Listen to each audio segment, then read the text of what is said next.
And now Formula One is back with a bang in the land of fire for the Azerbaijan Grand Prix. And it's a brand new sprint format on a street track that demands, oh, so much. Welcome to Weekend Warm-Up. And for the very first time, welcome to us live here in the paddock for Weekend Warm-Up. I'm joined by Lawrence Barretto and Will Buxton. Welcome back from the break, boys, and we're here live on a Thursday. And it's great, isn't it? It's gone a bit cold and windy. It has, slightly. This Really morning, killed the energy why there, are you wearing Will. a jumper? I know, it was blazing hot sunshine earlier and it has just clouded over a little bit. Perhaps an indication conditions will be somewhat changeable this weekend. We'll see. But Lawrence, how are you doing? Yeah, really good, thank you. I think it's going to be really windy this weekend, which is actually going to make it quite tricky for the guys when they're out on track with change of wind direction. You can see the Azerbaijani flag behind our cameraman Steve flapping about in the wind. It is the city of winds, after all, so we shall see what happens. But the break, it seemed endless, didn't it? We're now back here, and it's a brand new sprint format, a brand new weekend to get stuck into as well. Yeah, really excited for the new sprint format for this weekend. It's obviously there's been a lot of news around it. It's actually quite simple. Not a lot has changed in terms of the fact that we still have our FP1 on Friday, then into qualifying on Friday afternoon, just as the sprint format was last year. But that grid set from that qualifying on the Friday is now solely for the Grand Prix on Sunday. Saturday itself will exist purely as a sprint day. So we're going to have a sprint quali, which is going to be called the shootout on the Saturday morning. That sets the grid for the sprint, and it is a self-contained day of action, of qualifying and racing on that Saturday. What I like about it, though, is there's an allocation of tyres for quali and much shorter sessions for that shootout. So medium for Q1, medium for Q2, soft for Q3, shorter time, pretty much one punch, that's it, job done. It's going to be great. I'm really excited for it. I'm really excited for it as well. And I think it will be pretty eventful, especially given the nature of this street circuit as well. Talking of eventful, talking of chaos and drama, let's just cast our minds back 3 weeks or so to the Australian Grand Prix. 8 DNFs, 3 red flags, the most ever in Formula One history. And we have tasked Lawrence Barretto with recapping it in 60 seconds. And it's hard, you're against the odds here, Lawrence, because not only was it one of the most eventful races we've ever had, but equally it was about 4 weeks ago and a lot's happened since then. But here we are, that's what you've got to do. Oh, thanks. Off you go. Great, okay, here we go then. Right then, it was a great start. Max on pole, but then both Mercedes found their way through. George first, then Lewis and Max in the first corner. Very nice and tight, very exciting. Alex Albon ended up in the barriers. That brought out the first red flag. He was going to go on for P6 at the time. Max eventually reclaimed the lead, got ahead of the Mercedes, kind of cantered off into the distance. Later on in the race, you got Carlos Sainz fighting back through the field. He got caught out by the first red flag. George Russell retired, failure, kind of on for a good score. Really frustrating. Looking in for the rest of the race, well, Max out in front, kind of leading, but then Kevin Magnussen had his puncher. That brought out another red flag, and this is when it got spicy. Carlos Sainz tipped Fernando Alonso into a spin. Pierre Gasly returned from the track and took Esteban Ocon into the wall. And what's become slightly problematic is William Buxton has just kind of given away the trick. It was all going so well, wasn't it? No one was ever going to know. No one was ever going to know. We were trying to fool you all. I'm not having this. I'm not having this. He sounded so cohesive, so efficient, knew what was going on. He was watching a video, guys. We've just ruined the magic of I'm not going to television. lie to the people at home. I'm not going to do it, mate. It was actually more impressive when this wasn't live and you genuinely had to do it from memory. I did remember it. Yeah, you're right. It's true. But I could have done with the help today, because that was quite a hell of a race, wasn't it? It was great fun. It was, and I'm sure there are scores to be settled in a way after it as well, because obviously Carlos Sainz, Ferrari, you've got the Alpine double DNF, both crashing into each other. Nico Hülkenberg had a point to complain about as well. There's probably a little bit of a score to settle out there on the track today as well. So it's going to be interesting to see how that unfolds this weekend. The headline news as we came into the paddock this morning, indeed actually as we landed yesterday, is that Franz Tost is set to leave AlphaTauri at the end of the 2023 season. He will be a consultant moving forward through to 2024, and Laurent Mekies of Ferrari will be replacing him. Lawrence, you've been across all of this. At dinner last night, you were frantically typing away, weren't you? You've been across it, been talking to the key protagonists. What's going on? Yeah, it's a big news story. Franz Tost, the second longest serving team boss in the paddock at the minute. we'll be moving on. 67, he's been talking about retirement for some time now. You had Dietrich Mateschitz, the Red Bull owner, passed away last year, and things have been changing maybe in the way that Red Bull are kind of running things. So the team or the board have decided to bring in two people to fill that one role. They've split that role in two. Laurent Mekies, who's sporting director at Ferrari, very well respected, but kind of knew that he probably wasn't going to be able to get into the top job in the short term. Fred Vasseur, obviously over there, hopefully doing a good job there. And Peter Bayer, who comes from the FIA, has IOC experience as well. It makes sense maybe to split that role in. So as AlphaTauri try to move a step up going forward, and they take that next step and maybe achieve, firstly, Franz Toss's long-held dream of P5 with the constructors, but moreover than that, it makes sense to maybe take this step forward with the team. It's going to be really interesting to see how that one plays out, of course, for the remainder of the year. Ferrari keen to emphasise, though, there is a plan in place, and this is by no means a surprise for them. Let's hear from Fred Vasseur. Everyone wants to talk to you. Some news at the team this week that Laurent Mekies is leaving. What were you surprised when he came to you and said he wanted to go? But first, I think that when you are into this business, the opportunity to become a team principal is a huge one, that Laurent is a good person, that we have a very open discussion on this, and I don't want to block him. And then on our side, I think it's also an opportunity to try to reshuffle something, to start another story, and I will take it like this. But I can't block Laurent for this kind of opportunity for sure. How much of a loss will it be to the team, though, even if you can restructure? No, at the end of the day, for sure, it's a personal loss. But in the other end, you have to consider that the team is more than 1,000 people, and I don't want to speak individuals. The weight of the group is always much more important than individuals, and it's also an opportunity for us to build up something and to reshuffle the organization. Are we still going to see him around working with the team at the minute? Have you worked out when he might be leaving? No, that now it's another part of the discussion that I think that Toro also was a bit aggressive on the press release, and we have to find an agreement for this. Okay, bold. What in terms of the restructure of the team? I know it's early days yet, but have you had any ideas about how you might go about restructuring to replace him? No, we are still recruiting a lot, and we have very good people into the organization. And as I said before, that we have to take it as an opportunity to build up something different, and ambitious, and we will do it in this direction. I know you said right at the beginning that people leave all the time and there's always movement, but he's obviously gone. David Sanchez left the team as well. I know that a lot of this has nothing to do with you really fresh in the job, but kind of what does that make you feel like? It's absolutely not, again, a matter of individual. You are speaking about two people on more than 1,000. That performance is not coming from 1 or 2%. Performance is coming from the group. That Laurent decided to leave, and I think it's a real opportunity, and I will never block him for this. It is like it is. You've been in the job a few months now. Are you starting to formalise the final plan of how you want to start making these changes? There is no final plan in a Formula One team. Formula One team, you have to improve every single day, and it's a non-end process. It means that we are at the beginning, that I took a couple of weeks or months to understand the situation.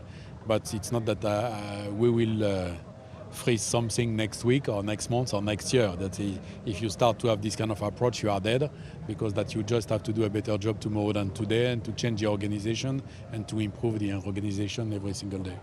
Okay, so what are the next things that you want to change then? To be successful. You can give me a bit more than that, Fred. Like, what are the areas you want to go after? No, that again, that I think we had together the discussion during the last event, that performance is coming from everywhere. It's not coming from one single person. It means that you have tons of departments. They are all a performance contributor, from the production to the aero to the mechanical design and so. And we have all together. We have to do a better job to improve hundreds by hundreds. And if we want to catch up, it's the only way. You don't have to expect that the performance will come from someone. This is the wrong approach, and it will never work like this. Great stuff, Fred. Grilling over. Thank you. Well, there we have Fred Vasseur on the news that Franz Tost is leaving AlphaTauri and Laurent Mekies will be leaving Ferrari to join that team in 2024. But I think more immediately, Ferrari are really going to have to think about what they're doing this season, because a double DNF for Charles Leclerc from 2 races. Indeed, Carlos Sainz out the points last time out. It's not been an ideal start for them so far, has it? No, but I think, as Fred sort of makes clear, and as we need to keep remembering, this isn't on Fred. He's dealing with very much everything that was put in place under his predecessor, under Mattia Binotto. Laurent, we can actually see them going over there. There's Fred and Laurent actually over on the... you can spin around and show it. They're just talking to the press, a couple of guys from the press, and actually no, there's a couple of guys from the team and a couple of guys from the FIA. Just having a chat, but still very much, a united front there. As Fred said, we're yet to figure out exactly how he's going to leave the team. He's a bit upset and annoyed that...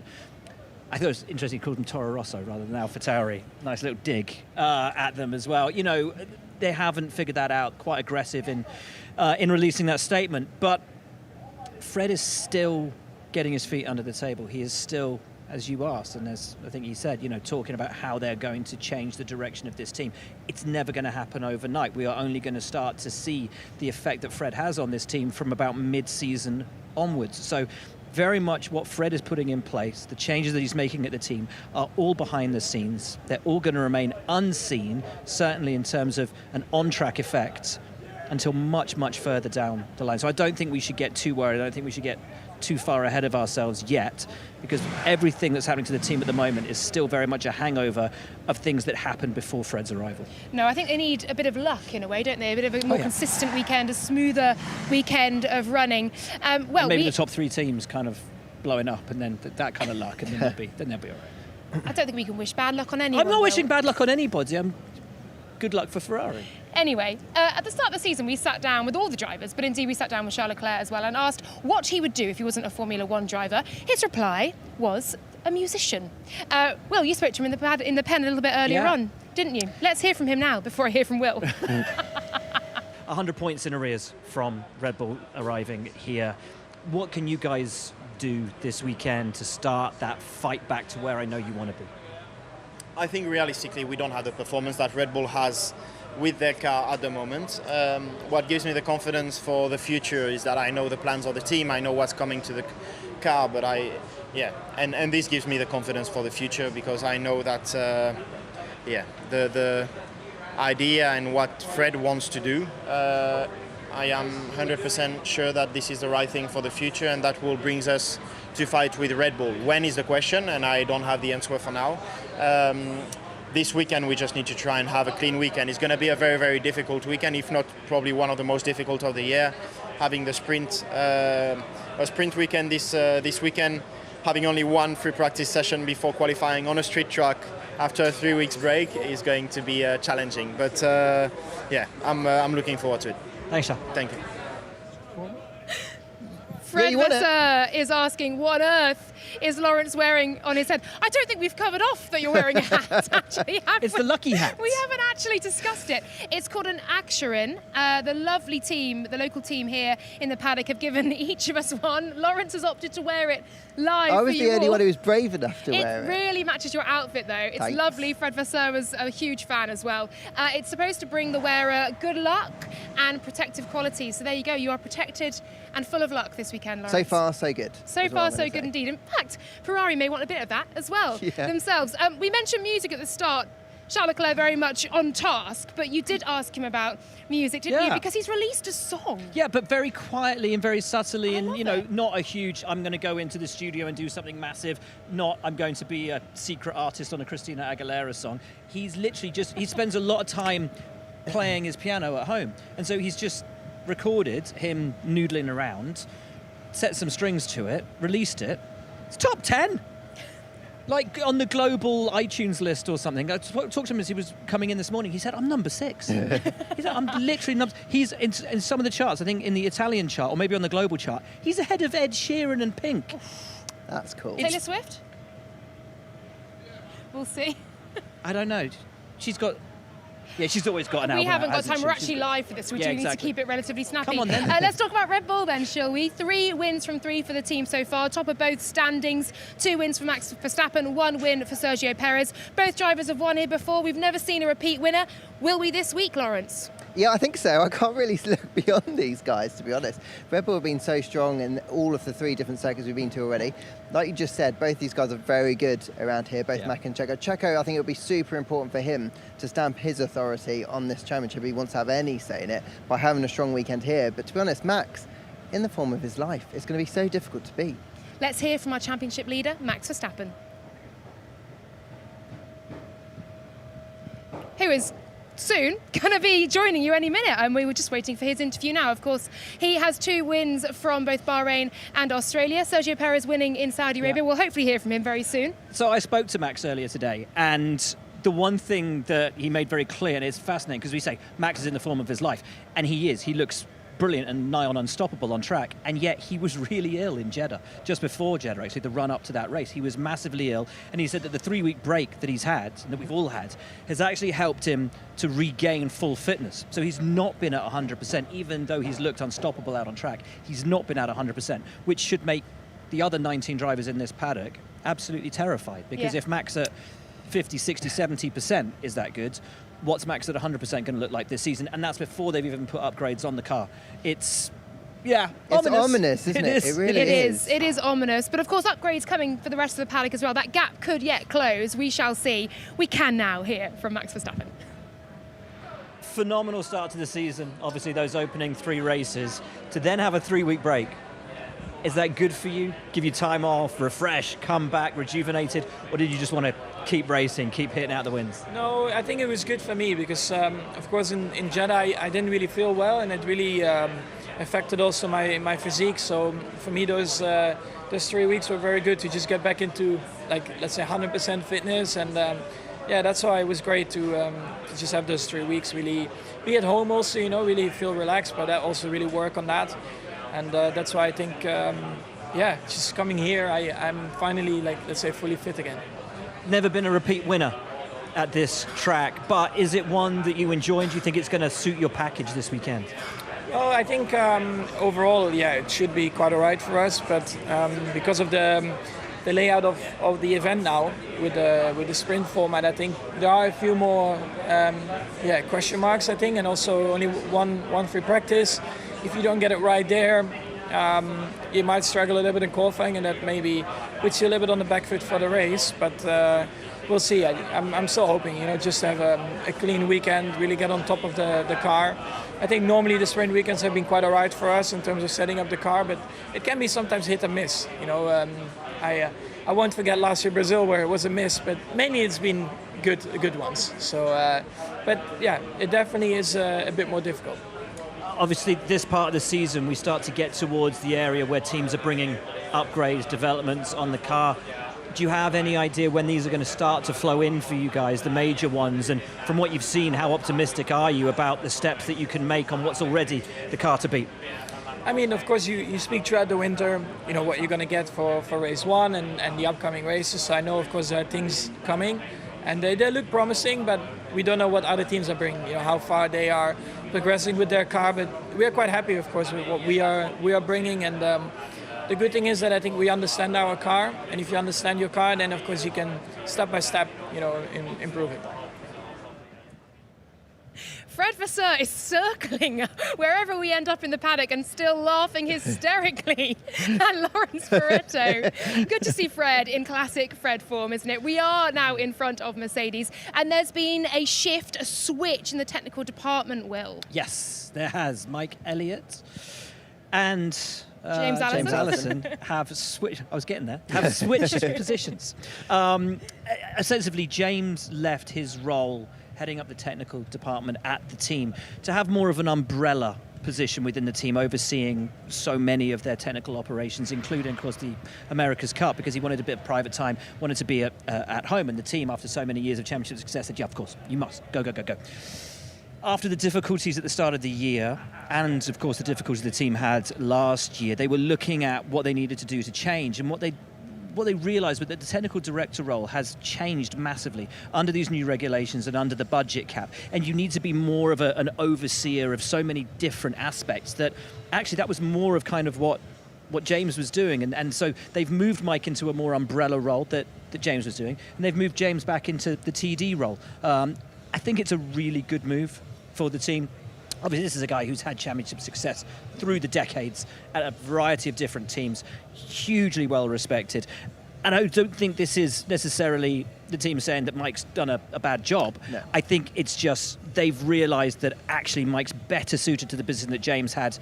And James, I think, has got a little bit itchy feet and wanted to get back in. And he said he's up to it. The quote was, "I'm up to my neck in it." But he's absolutely loving it because this is where he thrives. And again, for the other teams, having James back in that position should be a massive warning shot for them. Well, I think there's plenty of reasons to be optimistic here at Mercedes, of course. It was a really promising show of pace at Melbourne. Whether that was track-specific and cooler temperatures, we'll find out this weekend as the temperatures dip and rise here in Baku. But we can now hear from George Russell, who had a slightly less promising Australian Grand Prix, it's fair to say. George, I know Australia wasn't ideal in terms of the final result, but there were plenty of positives to take. So heading into this weekend, how are you feeling? Yeah, I'm feeling good. 3 weeks was more than enough. Raring to go again. Australia's performance was a little bit unexpected, to be honest. So we still don't quite understand why that was so positive in terms of pace. Sort of came out of nowhere come qualifying. Hopefully we can have a repeat here in Baku, but naturally a very different circuit, different format, and we'll see how things progress. How are you feeling about that new format as well? Yeah, I'm feeling open-minded. It's going to be challenging. Lots of, Baku is not the easiest track in a normal circumstance. Yeah. They've resurfaced half of a track, which will have a really big impact on the tyres. So learning from previous years is almost irrelevant as well. And for these F1 cars and tyres, they're so complex, 60 minutes isn't enough to get it in the sweet spot. But that's the same for everybody, so fingers crossed. That very first lap out in practice tomorrow, we're happy with the car because that will make the weekend much easier. Okay, well, good luck with that. Just one final thing. Just before the weekend, we found out that James Allison's coming back to the day-to-day running. Mike Elliott's going to do a more strategic role. What are your thoughts on that? You obviously know both of them pretty well. Yeah, I think it's really good news for the team because we've now got an addition in James. He was obviously here on a sort of part-time basis previously. Mike is one of the most intelligent engineers I've ever come across in my life. But I think in any sort of organisation, if you take football, for example, you have 11 players on the field, and you need to make sure you've got the right players in the right position to get the best result for the team. Yeah. And I think Mike moving across to his new role, he's now in his element, and James coming back as technical director, something that he's done for many years in the past, he's also in his element. So we've moved two people around and put them probably both into their strongest positions, so that can only be great news for the team. Great stuff. Thank you. Oh, great interview there from George. He gave you so much, didn't he? Very chatty. I think he's just taken a load of positives from that Australian Grand Prix weekend, even if they don't quite know why they were so good around there. And then I think that those changes like Will was talking about with Mike moving and James moving, they've got their mojo back a little bit. I think everyone's in the right spot now, and I think that car for 2024 and that Merc that James Allison's going to be working on could be the one. With some start for him as well, wasn't it? Moving on, and slightly off track for this one. Never in my wildest dreams did I think I'd hear this rumour. Fernando Alonso and Taylor Swift. I bet she thought I knew you were trouble when you walked in. Oh, my word. That's at least two. Fernando Alonso may be a bit of an anti-hero, self-proclaimed, an exile, perhaps. Will, you asked him the question, didn't you? Don't blame me. I know it's delicate. But yeah, question needed to be asked. It did indeed. Let's hear what he had to say. Look, I have to ask this one because if I don't, I'll just be leaving a blank space. But and I know it potentially is your love story and nobody else's. But there have obviously been rumours over the break. I answered already. Did you answer already? All I saw was you wink at the camera. I have nothing to say. You have nothing to say. That's not an answer, I mean, though. it's so complicated Baku format already, and I'm sure you have a lot of questions. Oh, that's karma, Will, isn't it? He's got style, hasn't he? It's all too well you asking the questions. He's not giving you anything. I know, I was pretty sure he was going to shake it off, but as long as they don't have bad blood, it'll all be okay. Oh, God, moving on. It's terrible. Look, Aston Martin have got some form, haven't they? You know, 3 podiums from 3 so far for Fernando Alonso, and it's a sprint format. I've got a feeling he's going to love it out there. They've got, of course, the lower downforce rear wing. They were, of course, worried after the first 3 races that coming to this track, their one big weakness, which is straight line speed, would be highlighted. Very hopeful, obviously, that with that new rear wing, it won't hurt them quite so much. If it does, this could be a horrible weekend for them, and I know it's one that they're a little bit worried about. But overall, massively positive start to the season, and as Fernando has said, they find themselves a year ahead of schedule. Although, for Lawrence, Not me. Stroll, not Barretto, that's still not enough. He wants to go higher, he wants to go further, he wants that race win, even though the team, as Fernando said, already a clear calendar year ahead of where they expected to be. It's astonishing. Yeah, it's quite extraordinary. Let's hear from him now. Start to the season. A great start to the season. And I saw comments out of you saying that you consider you're already a year ahead of where this team thought it was going to be. How positive do you think these next few races can be for you, given how far ahead you already are? Yeah, at the moment I think everyone in the team is so happy with the results of the first 3 races, with the car performance, and also I think the momentum we want to keep it. You know, in the factory, bringing upgrades to the car. I think the first one will be here with a smaller rear wing, just adapting the car to this Baku circuit, and see if we can gain some top speed, which maybe was our weakest point in the first 3 races. But yeah, we are happy with the start, but this is only the beginning, hopefully, for this project. And Lawrence always wants more. Always. Which, you know. Oh, great stuff. And we got the serious stuff out of him in the end, didn't we? We have hot-footed it down to the back end of the paddock to cover off the remaining teams. McLaren, first of all, double points for them in Australia. Almost said Baku, preempting what may happen, but double points for them in Australia. I know there was a bit of chaos. Home points for Piastri at his home race. And here they've got 1 hour of running. Really important to get to grips with everything in the car, but he's relatively used to that in F2, isn't he? Yeah, I think he'll be fine, to be honest. I think what's really impressed me is how quickly he's got up to speed in each weekend that he's entered with McLaren. I think the team are buoyed by that result in Australia. Yeah, there was chaos, but actually the pace of the car looked much better. The pace of the car over the course of the year has been good. Reliability is just being a bit ropey. They're going to bring upgrades here this weekend. They planned this for a long time. It's kind of the car they wanted to launch the season with, but they changed direction, so this is the first bit. But they're playing things down. Like, this is the first step of many. There'll be more packages to come before the summer and after the summer, so this is just the first stage of development. Big weekend, I think, for that team. If they can keep this momentum up, because they already hopped up into 4th in the Constructors' Championship, but they can keep that momentum up. You know, those first couple of races will feel like a long, long time ago. Yeah, they are ahead of Alpine, and it's a major floor and side pod change for them. Alpine then, a disaster, from McLaren's double points to a double DNF on a lap that simply didn't exist, no longer exists. It must have been a bitter pill to swallow for Alpine coming out of that.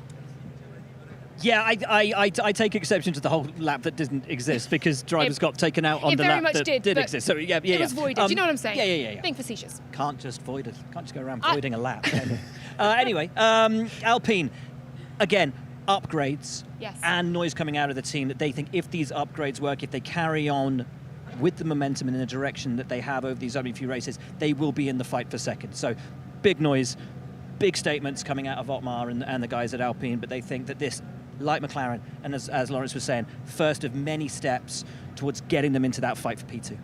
And you spoke to Zhou as well at Alfa Romeo. Yeah, I did. And again, really interesting words coming out of Alfa Romeo. They think Zhou is currently up at Valtteri's level. Whether that's because Valtteri's level has dropped a little bit this year, or whether Zhou has actually elevated himself to, you know, a multiple Grand Prix winner, one of the fastest over 1 lap drivers. We know Valtteri's pole position record is pretty, you know, incredible. I think one thing that you can't deny is that Zhou has taken a massive step forward this year. His confidence has gone through the roof. He said for this weekend, for sprint weekends, he's used to the sprint weekend format now from last year, just having that one practice session, because he kind of was saying with Piastri, so used to it from F2, F3, one practice straight into quali, but in a year of F1, you you work your head out of that into the F1 mould. So going back to it is a bit crazy. But he says he's used to it from last year and very, very optimistic. Good stuff. And first sprint for Logan Sargent, of course, is Williams. And it was a matter of what might have been for Alex Albon in Australia. James Vowles saying that... so strong. Exactly, that the one point they've got in P10 in the constructor standings isn't a fair reflection. Is that the vibe you were getting today speaking to Logan? Yeah, definitely. Like, that team should be up, towards the P6, P7 mark with the pace of the car that they've got. And let's be fair, they are surprised by that level of performance that they've got in the car so far this year. Even though they had hoped that they'd make a step forward, no one thought they'd be this competitive or they'd be in that pack, in that fight. Logan is so relaxed. I did a sit-down interview with him that we'll release ahead of Miami. And the way that he chats about his engineers, the way he's ingratiated himself with the team, the way that the team are so happy with his feedback, and the way he's able to get the speed out of the car pretty quickly after only a few Grand Prix under his belt, I think it's really impressive. He just kind of needs to have that really big weekend to boost his confidence to then really let things roll from there. We've spoken about Franz Tost, of course, leaving AlphaTauri, but we haven't actually spoken about their drivers coming into this one. First points last time out for Yuki Tsunoda in Australia. De Vries a first chance at sprint action this weekend too. Yeah, Yuki Tsunoda is my underrated driver of the season. P11 and 10th in Australia in a car that's 9th best at best. And I think that Yuki's really driven the wheels off that thing. Franz Tost wanted him to go out there and prove that he deserves to stay in the Red Bull family beyond this year. And he's doing exactly that. He's putting himself up in a very good light against Nick De Vries, who was highly rated when he came into the team.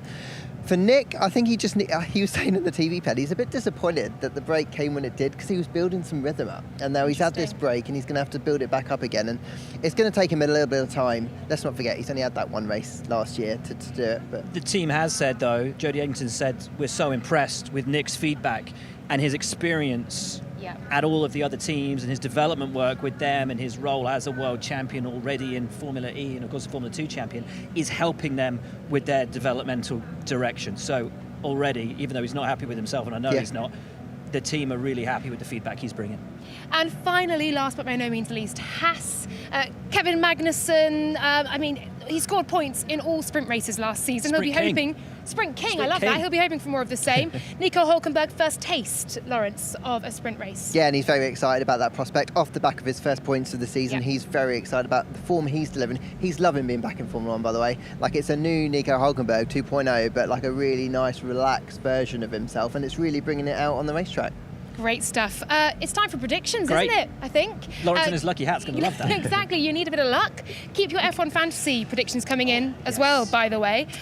Lawrence, I haven't actually thought about my predictions, so I'm going to stall massively now. Lawrence, your predictions, please. Okay, I'm going for Sergio Perez win. I'm going to say Max P3. I'm going to say George P2. Very interesting prediction. I like it. Will? Not thought about mine either. Okay. So I'm going to say Fernando win because I'm going to keep saying it until it's right. Okay. Lance goes well here. Lance P2 and Checo goes well here. So Checo P3. Okay, lovely stuff.